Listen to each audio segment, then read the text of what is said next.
माधुरीबिल पथार रास महोत्सव आयोजन समिति से गांव में पहली बार श्री श्री कृष्ण के रास महोत्सव का आयोजन किया गया था। रास महोत्सव के प्रथम दिन के कार्यक्रम अर्थात शुभारंभ समारोह में 66 नंबर बरचला विधानसभा क्षेत्र के विधायक गणेश कुमार लिंबू तथा भारतीय जनता पार्टी के मिसामारी मंडल के अध्यक्ष शिवचरण ग्वाला प्रमुख रूप से उपस्थित थे। उपाध्यक्ष शुभारंभ समारोह में उपस्थित होकर विधायक गणेश कुमार लिंबू ने रास महोत्सव के महत्व और आध्यात्मिक तात्पर्य पर प्रकाश डाला।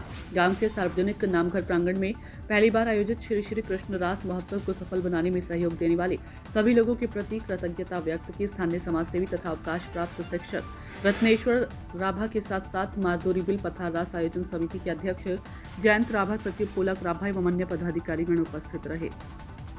माधुरीबिल पथार नबिल गाँवत पुन प्रथमबार शुभारम्भणि करा होइसे श्रीकृष्णर रास महोत्सव कि कब आज হয় মই আজি মাধুৰীবিলৰ যি যুৱকসকলৰ উদ্যোগত ইয়াত ৰাস উদযাপন কৰা হৈছে। মই ইয়াত আহিছোঁ আৰু ইয়াত আহি আমাৰ ৰাস কমিটিয়ে যি ধৰণেৰে সুন্দৰকৈ ৰাস আয়োজন কৰিছে মই চাই খুবেই আনন্দিত হৈছোঁ।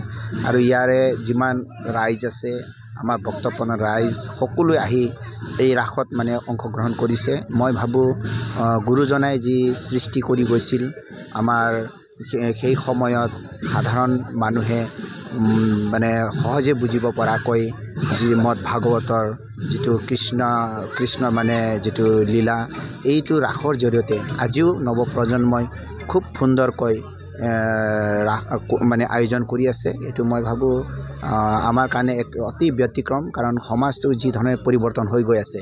আজি যদি আমি পৃথিৱীখন চাওঁ বিভিন্ন কাৰণত বিভিন্ন পৰিস্থিতিত পৃথিৱী পৰিৱৰ্তন হৈ যোৱা স্বত্তেও কিন্তু আমাৰ অসমৰ বিভিন্ন গাঁৱৰ চুকে কোণে আজি ৰাস আয়োজন হয়। মই ভাবোঁ আমাৰ অসমৰ মানুহ বিশেষকৈ সংস্কৃতিৰ ক্ষেত্ৰত নিজৰ পৰিচয়ৰ ক্ষেত্ৰত খুবেই সজাগ, আৰু এই কাৰণে আজি মাধুৰীবিলৰ দৰে এখন ভিতৰৰ গাঁও এখনতো ৰাস ইমান সুন্দৰকৈ উদযাপন কৰা হৈছে। সেইকাৰণে মই খুবেই আনন্দিত এই বিষয় লৈ পেলাই। হয়, মাধুৰী পথাৰ নৰবাৰী চুবুৰীত এই বছৰ আমি 2025 চনত প্ৰথম বাৰ্ষিক আমি ৰাস মহোৎসৱ উদযাপন কৰিবলৈ গৈ আছোঁ। গতিকে বিভিন্ন জাতি জনগোষ্ঠী আৰু ৰাইজৰ সহযোগত সঁচাই আমি এই বছৰ ৰাস উদযাপন কৰি প্ৰথম বছৰে আমি নিশ্চয় আনন্দিত হৈছোঁ, সকলোৰে সহযোগিতা পাইছোঁ। গতিকে আমি এইবাৰৰ ধৰণে আমি প্ৰত্যেক বছৰে আমি এই ৰাস উদযাপন আমি কৰি যাম বুলি মই সভাপতি হিচাপে মই আপোনালোকৰ আগত জনাইছোঁ। প্ৰথমবাৰৰ বাবে আজিৰে পৰা উদযাপন কৰা হৈছে ৰাস মহোৎসৱ, কি ক'ব আজিৰ দিনটোত?